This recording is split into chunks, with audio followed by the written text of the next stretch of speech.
And that's what doing solo shows. You went on the road. I met people. I met basketball players. I met Remy Martin, Fat Joe,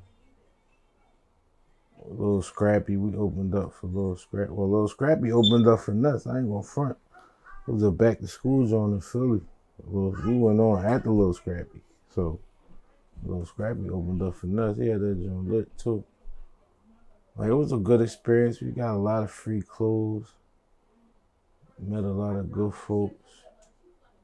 Like, every city we went to, we would go to studios and record.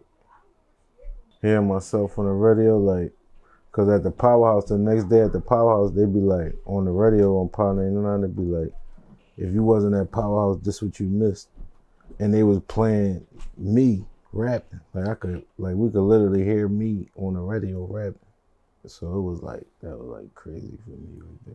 I met Steve Urkel that night at Power.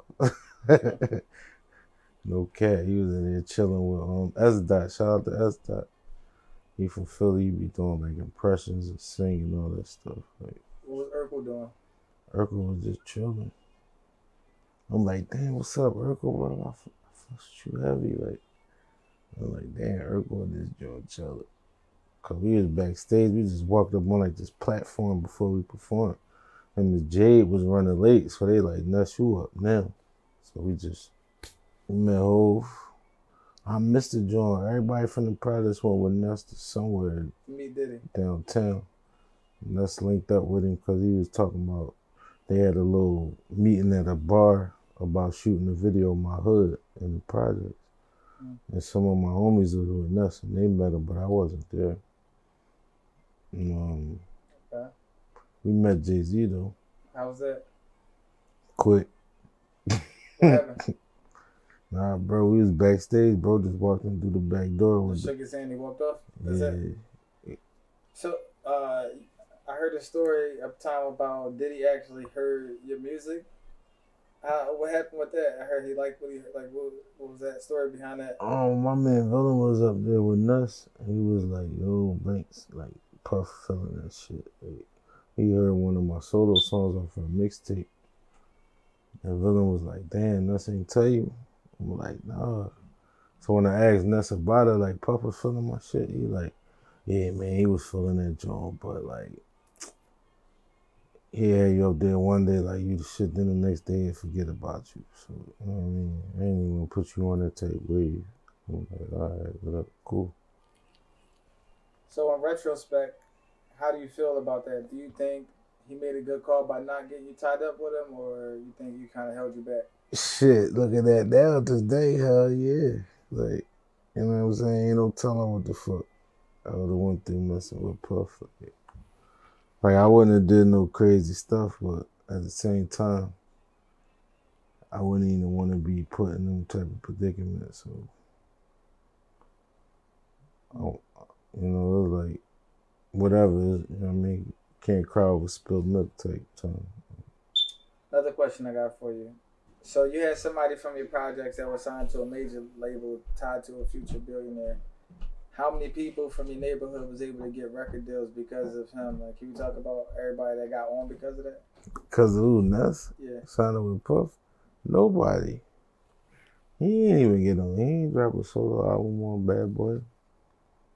You know what I'm saying? It was a time where we felt like Puff was disrespecting him when he came out with that no bitch ass NESS slogan shit. Like, excuse my language, but he tried to make it like no bitch ass NESS. But it's like no bitch ass NESS when you look at it. You know what I'm saying? So we was like, what's up? So NESS like, yeah, I wouldn't get a nigga my publishing, yada, yada, yada, whatever. So ain't nobody really get on from NESS having that moment right there.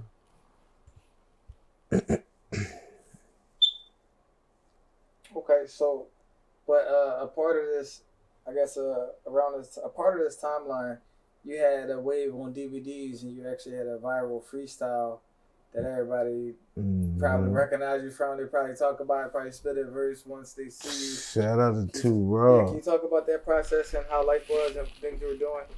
Shout out to Big Star, man, because back then, I don't even know what made bro do that. Like, just pick up the camera and come out here, because he's not even from Philly. So for him to think of that, that was crazy. Like, and everybody be like, man, y'all should get a check from it and all this. Is like, no, because bro really put us on the map worldwide. Like, we wasn't even thinking about that. Like, it's just like, oh, all right, big stars. He coming down. He coming down. He coming. You know what I'm saying? He just popped out on us too one night. Like, and that was the night. That was the night. That was the night.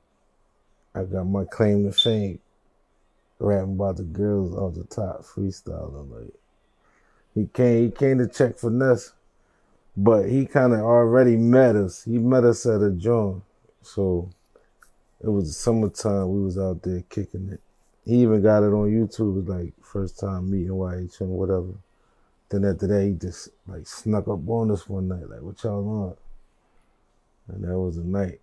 My man was out there, like, spit about anything, rap about the girls. Like,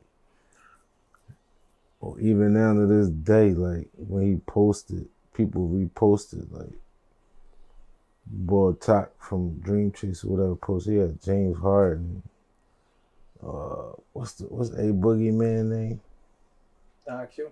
Don Q. Like, them niggas, like, I had James Harden, Don Q, them go crazy over that joint. Like, now, like, in 2022, 23, and you know how old that joint is, so that I was signing autographs off that. Like, no cat in Philly, I was signing autographs from that DVD. So shout out to Big Star. That was like the joint that got me lit. There's people in UK, France, all over still be on there commenting like, yo, shout out from the UK. Like, and I spit that like in 06, 05. So good music don't never die. Okay. So yeah, there's a lot of people. How do you feel about I really want to talk about all the people that was kind of like the underground legends, like the DVD All Stars.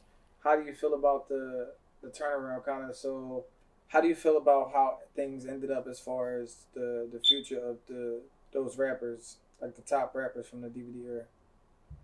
Oh, to be honest, like, I don't know. To me personally, I feel like Philly just got like overlooked. Like we was like the bad guy, like the bully or something. Like, cause no matter where you go, even New York needs to be like, Philly got the best spitters. So why is not 10, 20 Philly rappers in the industry? At least 6, 7. Like, so I feel like we got kind of blackballed, like, from the industry. Because it's too many. And at the same time, you could look at it like artists from Philly really wasn't like they had their run, they chased it, and then they just said, you know what I mean? Like, life just started lifing. You know what I'm saying? Like, I'm kind of one of them people too. Like, I'm still pushing, but not as hard as I should. But it's a lot of underground rappers from Philly that just went to jails, had kids, got married. Like, life just be lifing. So they put that to the back burner. So when you be checking for him, like, what's up with this rapper or this rapper? Like, he at work, he got kids, he married, he booked. Like, he this, he that, he this, he that. So it's like our era when we had 1,000 spitters, like, they grown men now with kids and everything just chilling. So I ain't trying to, knock nobody, but at the same time, it's like, keep going, y'all. You know what I'm saying? Like, let's keep going, keep pushing. More collabs, more link ups. Like, that's why, like, NESS still pushing. Shout out to bro. He's still going hard. He got mixtape full of features. Method Man, Benny the Butcher, this nigga, that nigga. Like, that's hard for us to been doing that since back then and still be able to network and wiggle with them type of artists that's relevant now. So it can be done.